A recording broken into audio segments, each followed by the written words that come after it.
आपने अगर टेलीग्राम पे देखा होगा तो HTET PGT का जो भी मुझे पेपर जहाँ जहाँ से मिला मैंने कलेक्ट करके वहाँ पे पेस्ट कर दिया अच्छे से। तो वहाँ पे आप अगर जाते हो टेलीग्राम पे और कम्युनिटी पोस्ट में भी यहाँ पे मैंने अलग से पोस्ट किया अलग अलग तरीके से। जैसे आप लिंक पे क्लिक कर रहे हो और आपको ऐसा लगता है कि लिंक क्लिक होने के बावजूद वहाँ तक हम पहुँच नहीं पा रहे हैं, तो सिर्फ टेलीग्राम पर जाना और वहाँ पर क्या आपको टाइप करना है कि चैनल मिल जाएगा और लोगो यही रहने वाला है।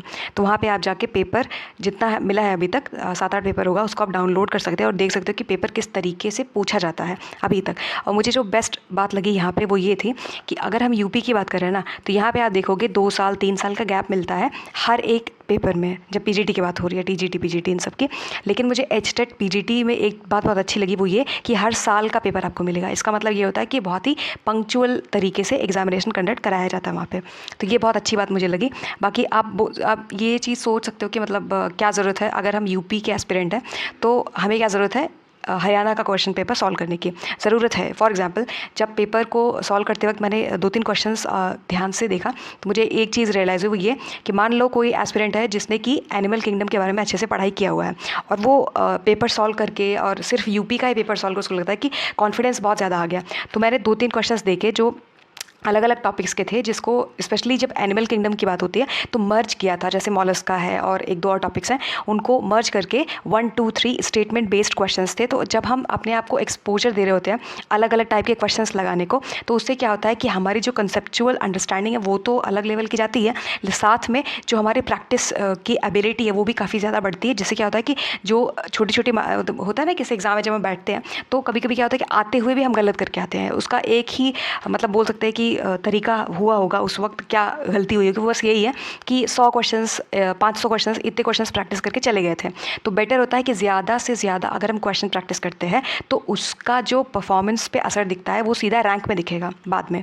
तो इसलिए हेजिटेट नहीं करना है, जाके आप किसी भी स्टेट के लिए प्रिपेयर कर रहे हो लेकिन एक बार क्विकली गो थ्रू कर लेना, स्पेशली जो टॉपिक्स आपके एग्जाम में आते हैं उनको आप देख लेना। लेकिन मुझे ऐसा लगा कि यहाँ पे ज़्यादातर 12th तक ही फोकस था, लेकिन और भी टॉपिक्स पूछे गए थे जैसे कि ब्रायोटेरिडो। ऐसा नहीं कि आगे नहीं जाते हैं, स्नेक्स के बारे में भी क्वेश्चंस थे तो आगे ही पूछते हैं, पर ज़्यादा 70 से 80% क्वेश्चंस तो 12th तक ही मुझे लगे, लेकिन फिर भी देख लेते हैं।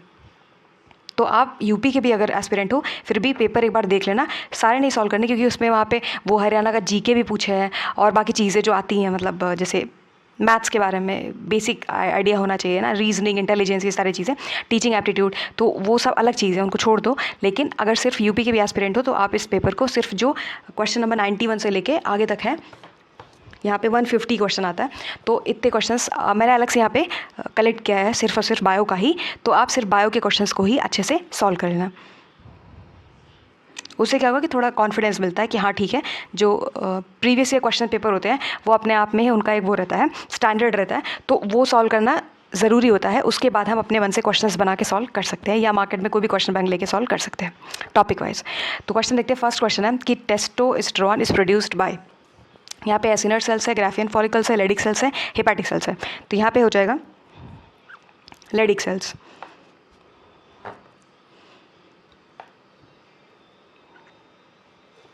यहाँ पे पूछा है कि सेलेक्ट द इनकरेक्ट स्टेटमेंट, तो पढ़ते हैं। जैसे कि जो हेट्रोजाइगस रिप्रेजेंट करता है कि पेयर ऑफ कॉन्ट्रास्टिंग ट्रेड्स है कैरेक्टर का, एक्सओ क्रोमोसोमल एब्नॉर्मेलिटीज़ जो होती हैं ह्यूमन बींग्स के अंदर वो डाउन सिंड्रोम कॉज करती हैं। तो अगर आपने ठीक ठीक तरीके से पढ़ाई करी है तो आपको अच्छे से पता होगा कि ये जो लिखा है कि एक्सओ सिंड्रोम क्रोमोसोमल एब्नॉर्मेलिटीज़, ये डाउन से नहीं बल्कि टर्नर से रिलेटेड है।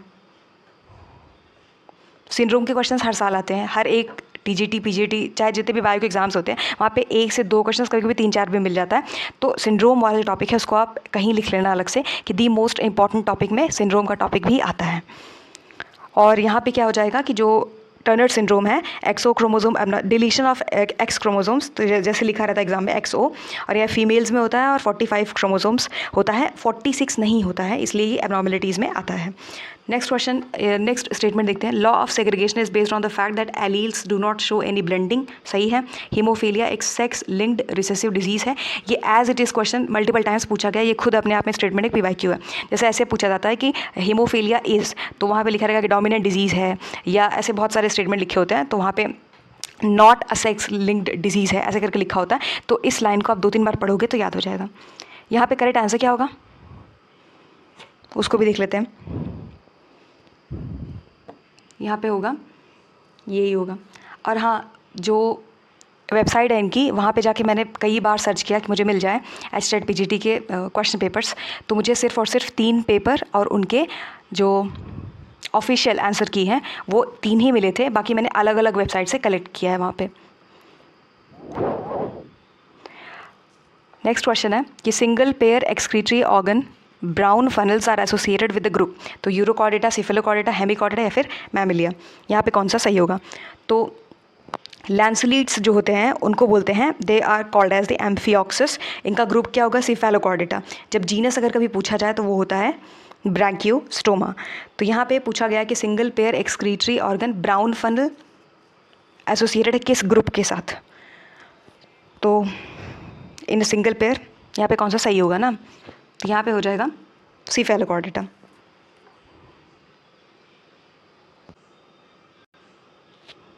अगला क्वेश्चन है कि only mammal has epidermal scales, तो क्या होगा? यहाँ पे एपिडर्मल स्केल्स प्रेजेंट होते हैं। तो सबसे पहले तो जैसे ओनली मैमल अगर पूछ रहा है, जैसे जो सबसे ज़्यादा रिपीट हुआ था वो है पैंगोलिन। पैंगोलिन एक बार आप ऐसे देख लेना, लेकिन नोट ज़रूर बना लेना, क्योंकि कोई फ़ायदा नहीं होगा अगर आप सिर्फ देख के चले जा रहे हो, क्योंकि नोट बनाने के बाद 4-5 बार अगर आप मल्टीपल टाइम्स रिवीजन करते हो, उससे क्या होगा कि लॉन्ग टर्म मेमोरी में चीज़ें सेव हो जाती हैं। तो नोट ज़रूर बना लेना। एपिडर्मल स्केल्स जो प्रेजेंट होते हैं पीजन्स में, लिख लो कहीं पे, पीजन्स में और रेप्टाइल्स में वेल डेवलप्ड होते हैं, और also common on the exposed skin in the birds and mammals. तो यहाँ पे कितने चीज़ों की बात हुई है, ध्यान से देख लेना कि पैंगोलिन, पीजन, रेप्टाइल्स में वेल डेवलप्ड होता है और बर्ड्स एंड मैमल्स, इतना लिख लेना। तो यहाँ पे कौन सा सही होगा? तो यहाँ पे पीजन है, पीजन सही होगा। फिर से रिपीट कर देना, पैंगोलिन, पीजन, रेप्टाइल्स, बर्ड्स और मैमल्स।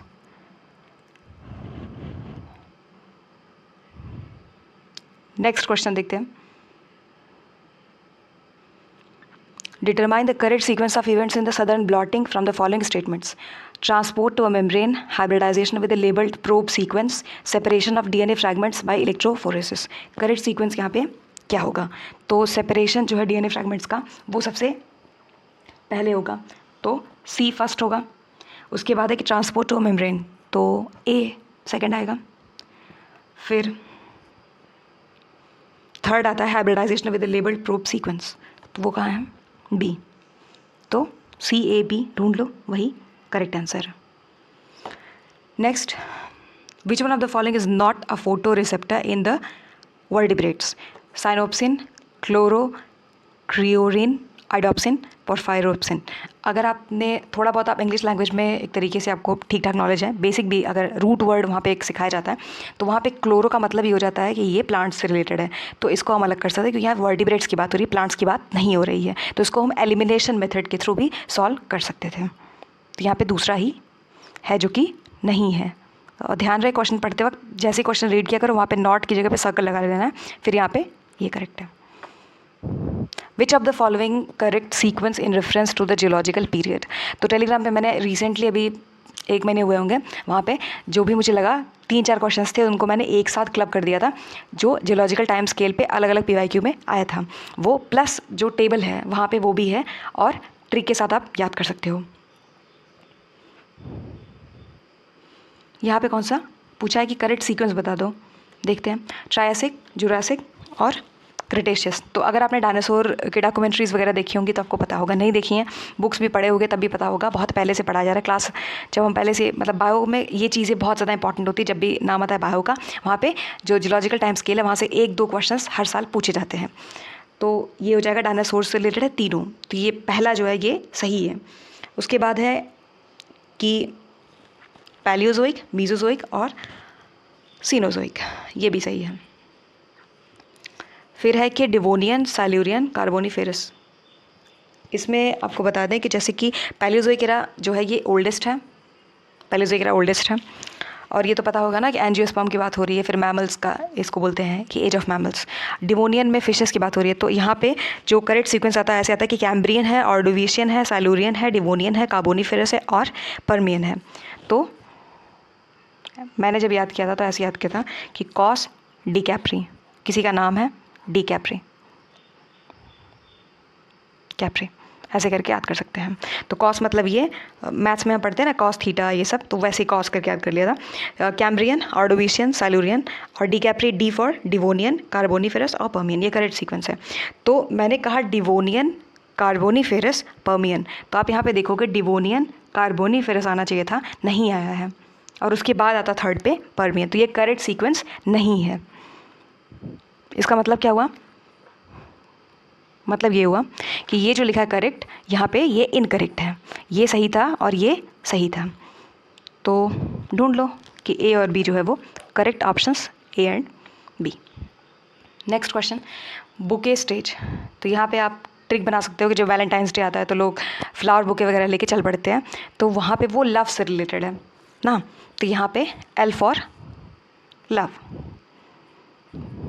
हालांकि ये सब फिक्शनल है, लेकिन हम अपने तैयारी के लिए देख लेते हैं। तो बुके स्टेज, तो ये याद हो गया, भूलने वाला अब नहीं है।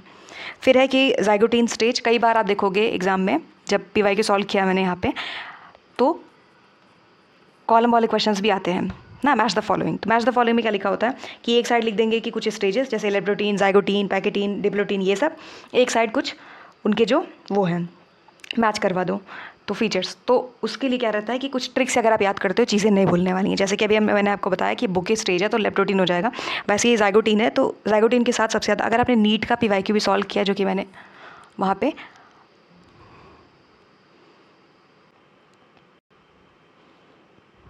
नीट का जो पीवाईक्यू है वहाँ पे आप जब जाते हो सॉल्व करते हो तो वहाँ पे ये क्वेश्चंस आपको 4-5 बार रिपीट किया हुआ है, तो उस क्वेश्चन को भी आप 2-3 बार देख लेना। टेलीग्राम पे मैंने अपलोड किया है प्रैक्टिस करने के लिए, पीवाईक्यू ही है प्लस पीडीएफ भी वहाँ पे आपको मिल जाएगा।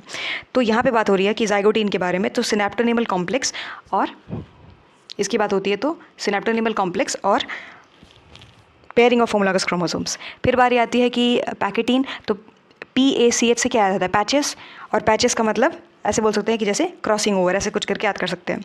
फिर है कि डिप्लोटीन स्टेज, इसमें क्या लिखा रहता है अक्सर मैच करने के लिए, तो काइजमाटा फॉर्मेशन और डिसोल्यूशन ऑफ सिनेप्टोनिमल कॉम्प्लेक्स और लैम्प ब्रश।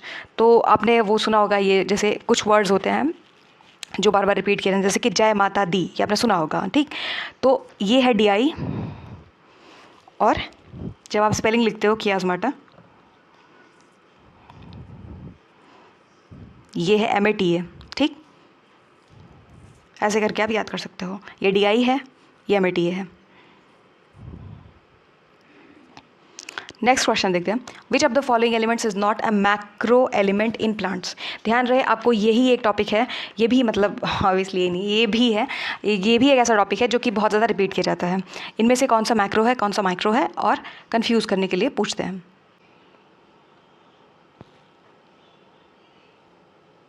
देखते हैं, तो इनमें से नॉट पूछा है, मैक्रो एलिमेंट इनमें से नहीं है। तो यहाँ पे जो ट्रिक है वो ये है, कॉर्न, केक, मांग रहा, PS ऐसे करके भी, मतलब आप PS दिमाग में रखोगे और कौन केक मांग रहा है ऐसे करके याद कर सकते हो। तो यहाँ पे देखते हैं कौन सा नहीं है। तो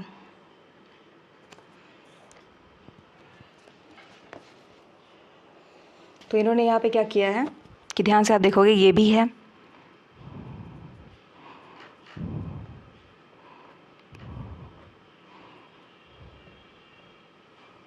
देख लो, पोटेशियम, कैल्शियम, मैग्नीशियम, सल्फर, अब चारों है। तो यहाँ पे स्टार दिया है, जो ऑफिशियल आंसर की है वहाँ पे स्टार दिया है। आगे देखते हैं, the recipient of first Amrita Devi Bishnoi national award for wild life conservation was. तो यहाँ पे पॉस्टमसली दिया गया था, कभी पूछा जा सकता है कि क्या इनको जब ये जीवित थी तब दिया गया था या फिर डेथ के बाद। तो पॉस्टमसली का मतलब होता है आफ्टर डेथ, ठीक। तो यहाँ पे गंगाराम बिश्नोई, ये करेक्ट आंसर है। Next, which of the following is a physiological adaptation of the desert plants. तो अगर आपने टेलीग्राम पे आप गए हो, आपने देखा होगा कि जो प्लांट फिजियोलॉजी वाला पार्ट है वहाँ पे PYQ प्रैक्टिस करके बनाया है अलग से, तो वहाँ पे आप देखोगे तो ये क्वेश्चन आपको मिल जाएगा। PYQ सॉल्व करने का यही फ़ायदा होता है।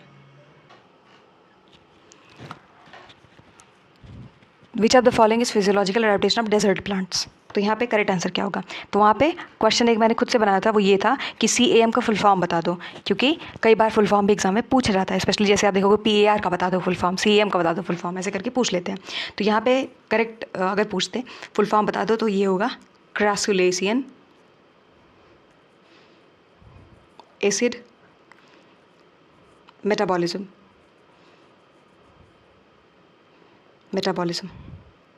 आई रिपीट, कैम का फुल फॉर्म होता है क्रैसुलेशियन एसिड मेटाबॉलिज्म, ठीक। Physiological adaptation of the desert plants. तो यहाँ पे करेक्ट आंसर क्या होगा? कैम।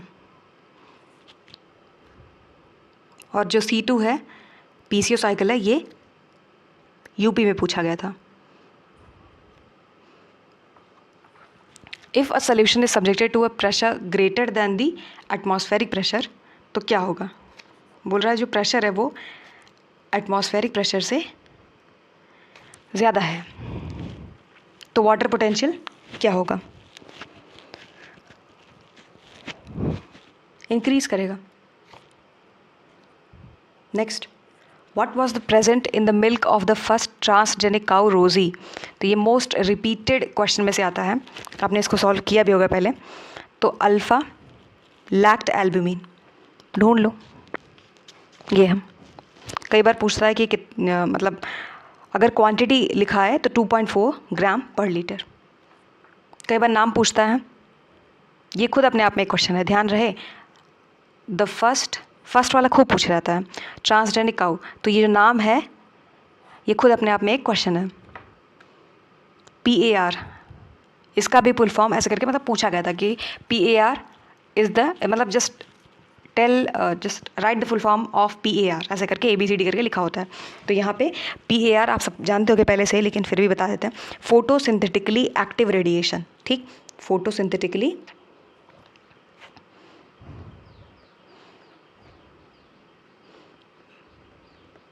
Active radiation. रेंज कितना होता है? फैक्चुअल क्वेश्चन है।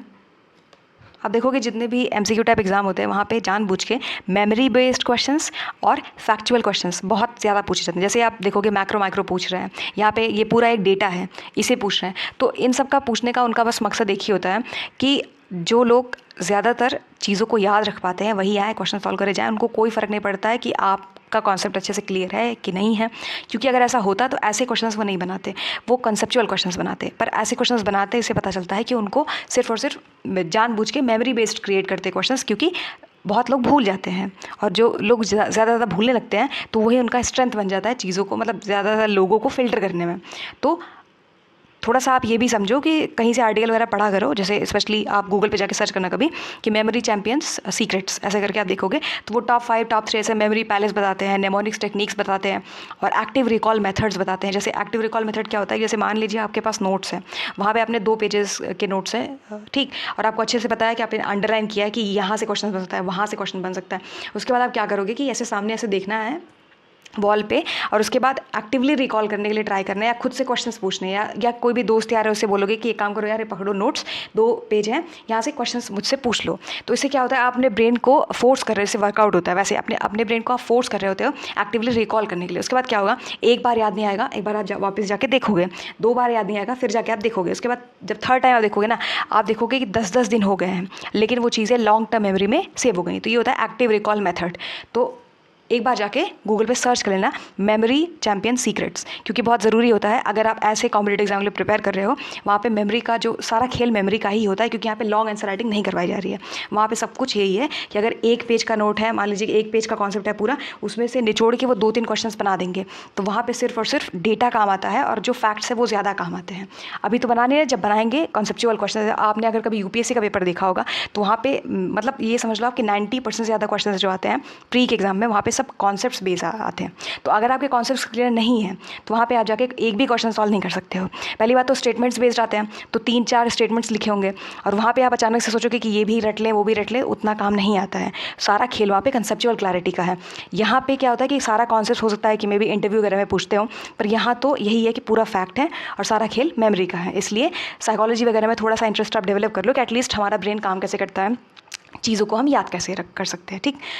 PAR यहाँ पे देखते हैं हम, तो आ जाएगा 400 से 700 nm।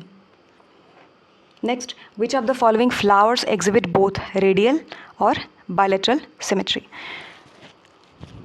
तो जब कोई फ्लावर है उसको हम डिवाइड कर सकते हैं दो इक्वल हाफ्स में इन वन वर्टिकल प्लेन। जैसे मान लीजिए ऐसे है, ऐसे, तो इसको हम बोलेंगे ज़ाइगोमॉर्फिक फ्लावर्स और बायलैटरल सिमेट्री होगी। इसमें क्या होगा, जैसे कि एग्जांपल क्या है, एग्जांपल यही है कि पी गुलमोहर, बीन और कैसिया। पी गुलमोहर, बीन और कैसिया। एग्जाम्पल भी काफ़ी पूछा जाता है। ये ज़ाइगोमॉर्फिक फ्लावर्स के एग्जाम्पल्स हैं। जब कोई फ्लावर को हम डिवाइड करते हैं दो इक्वल हाफ्स में एक वर्टिकल प्लेन से, उसको बोलेंगे ज़ाइगोमॉर्फिक। और जब किसी फ्लावर को हम डिवाइड करते हैं दो इक्वल हाफ से इन एनी रेडियल प्लेन, उसको हम क्या बोलेंगे, थ्रू द सेंटर, उसे बोलेंगे कि ये एक्टिनोमॉर्फिक है विद द रेडियल सिमेट्री। जैसे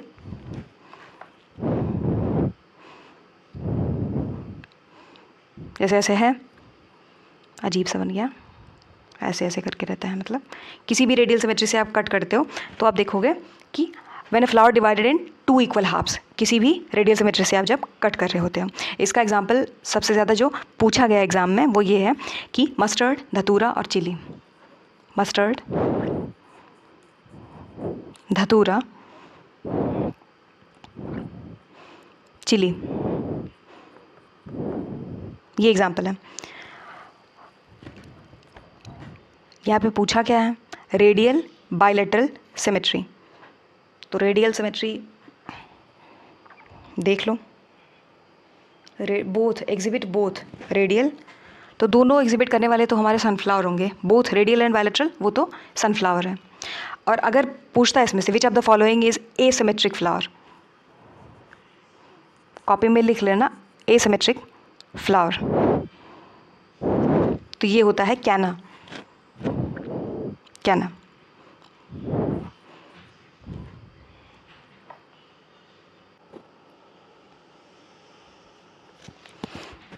यहाँ पे तो आंसर सनफ्लावर ही होगा।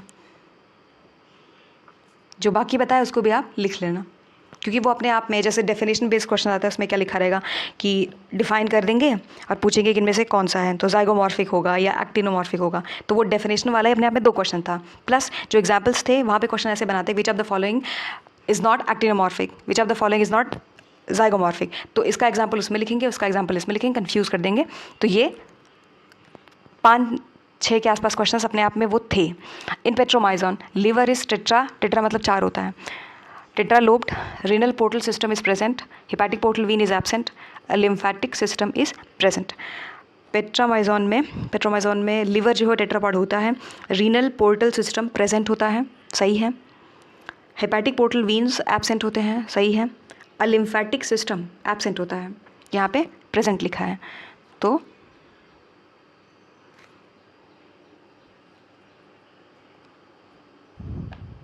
विच वन इज इनकरेक्ट होना चाहिए था, इनकरेक्ट।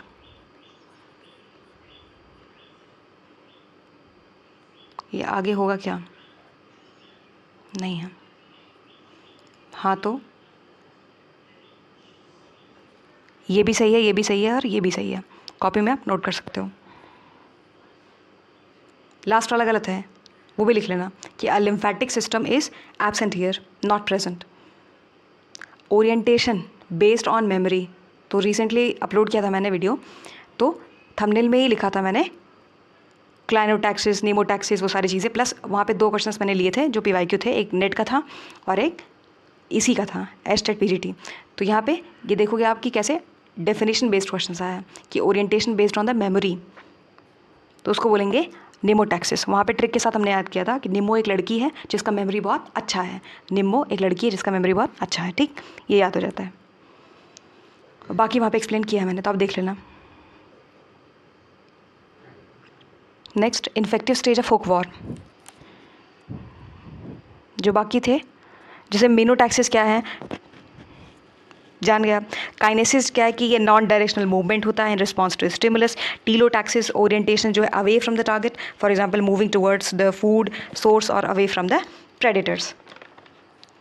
और इन्फेक्टिव स्टेज क्वेश्चन था कि infective stage of the hookworm, तो ये हो जाएगा फाइलेरी फॉर्म्स। तो पढ़ लो पूरा, लार्वा का नाम है, जो पहले से पता है तो इसी पे टिक कर देना है। ये सब फैक्चुअल क्वेश्चन आप ध्यान से देखोगे तो आपको मिलेगा। नेक्स्ट क्वेश्चन है कि so true statement about male mosquitoes, they are blood suckers of vertebrates, they are select the true statements. Male के बारे में पूछा है। They are hypopharynx is less developed and fused with the labium, mandibles are needle like and are serrated, broad saw shaped, और antenna जो है mail का वो पाइलोज या फ्यू शॉर्ट हेयर्स होते हैं। मेल मस्कीटोज के पास अगर हम बात करें तो यहाँ पे है कि select the true statement about the male mosquitoes, they are blood sucker of the vertebrates, their hypopharynx is less developed and fused with labium, mandibles are needle like and serrated broad, antenna of male are pilose, नहीं plumose। Correct answer क्या होगा? Second. Mosquito को हम काफ़ी detail में पढ़ लेंगे, video बहुत लंबा हो जाएगा। Which of the following is not form multi male bisexual group? देखो मल्टी मेल बाइसेक्सुअल ग्रुप जो होते हैं ना, गोरिल्ला, रेसस, स्क्विरल, मंकीज़ होते हैं। नॉट पूछा है ना, तो बाकी होते हैं, बाकी का नोट कर लेना। फर्टिलाइजिन इज, तो ये है एक ग्लाइकोप्रोटीन। कॉप्रोफैजी का मतलब क्या होता है? कंजम्पशन। फैजी मतलब फूड से रिलेटेड होता है। कॉप्रो फीसेस रिलेटेड होता है, कंजम्पशन ऑफ फीसेस।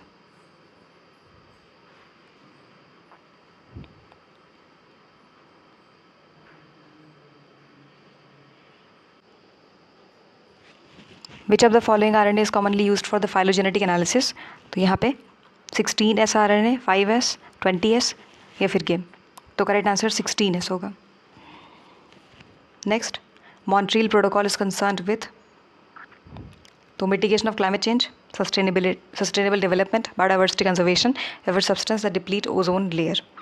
इकोलॉजी का क्वेश्चन है, जो इकोलॉजी का PYQ है वहाँ पे ये क्वेश्चन आपको मिल जाएगा, काफ़ी रिपीट किया हुआ है। तो यहाँ पे डिप्लीशन ऑफ ओजोन लेयर देख लो फिर। Next, Shine Dalgarno sequence is present on rRNA, tRNA, mRNA, initiation factor, क्या सही होगा? तो सीक्वेंस जो है वो mRNA से रिलेटेड है, फैक्चुअल क्वेश्चन है। नेक्स्ट है कि इनकरेक्ट बता दो नॉमेनक्लेचर के बारे में, binomial, incorrect. Each organism belonging to a genus has a specific name, same specific name can be given to organisms belonging to different genera. Linnaeus used Latin for the binomial nomenclature as it was a dead language. Tautonyms are allowed in the plants and animals. तो सबसे पहले तो आपको ये बता दूं कि टॉटोनिम्स जो होता है वो सिर्फ और सिर्फ एनिमल्स के लिए है। तो जो लिखा है कि are allowed in both plants and animals, की सही नहीं है, क्योंकि नॉट अलाउड इन प्लांट्स। इसको आप कॉपी में अलग से नोट कर लेना, नॉट अलाउड इन प्लांट्स। इसका मतलब क्या हुआ? इनकरेक्ट हो गया, बाकी सब करेक्ट है, तो बाकी को 2-3 बार पढ़ लेना, ठीक। The correct sequence of the 3 major stages of the Calvin cycle from the beginning stage, ये भी नीट का PYQ है, तो आप जाके वहाँ पे क्वेश्चन सॉल्व कर लेना, टेलीग्राम पे मिल जाएगा आपको, और 2-3 बार रिपीट किया हुआ था, PDF भी वहाँ पे है। The correct sequence of 3 major stages, तो पहला क्या होगा? केल्विन के 3 होते हैं, कार्बोक्सिलेशन, रिडक्शन और रीजेनरेशन, CRR करके याद किया था। या आप ऐसे भी याद कर सकते हैं कोई ट्रिक बना के, जैसे कार है, कार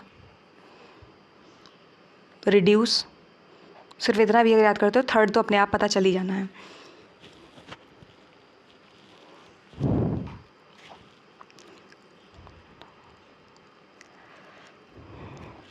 तो यहाँ पे करेक्ट आंसर होगा ये, बाकी तो नहीं हो सकता। Next, which of the following plant group is known as vascular cryptogams. तो cryptogams plants don't make seeds, ठीक, इनको बोलते हैं। और वैस्कुलर क्रिप्टोगैम्स ये तो टेरिडो है ना, ये भी फैक्चुअल क्वेश्चन है। Next, which of the following is an example of the living plant cell devoid of nucleus. Companion cell, endosperm cell, sieve cell या फिर स्क्लेरिड्स। तो sieve tube cells only living plant cell without the nucleus. पूछा क्या था कि living plant cell devoid of nucleus, sieve tube cells. Next, the cells of which of the following layers of anther wall are multinucleated due to endomitosis? तो न्यूसिलस, endothecium, middle layer या फिर tapetum. तो टैपिटल sales जो होते हैं ना, दे go through एंडोमाइटोसिस। टैपिटल sales जो होते हैं वो मल्टी न्यूक्लिएटेड भी होते हैं। तो यहाँ पे tapetum. Next, trochophore larva appears in the development of which of the following animal groups? तो ट्रोकोफोलार्वा जो है वो किस में डेवलप होता है। अब देखोगे बहुत सारे अलग अलग नाम दिए हैं, तो ये पूरे एनिमल किंगडम से ही क्वेश्चन बनाया गया है। तो एनेलिडा होगा, सबसे पहले ढूंढ लो एनेलिडा कहाँ नहीं है। तो यहाँ नहीं है, एनेलिडा यहाँ है और यहाँ है, ठीक है। और मॉलस्का भी होता है, तो यहाँ है और यहाँ नहीं है। एनेलिडा हो गया, मॉलस्का हो गया, इसमें कहाँ से होने लग गया, तो ये होगा। करेक्ट आंसर है एनेलिडा, मॉलस्का और ये। Next, which of the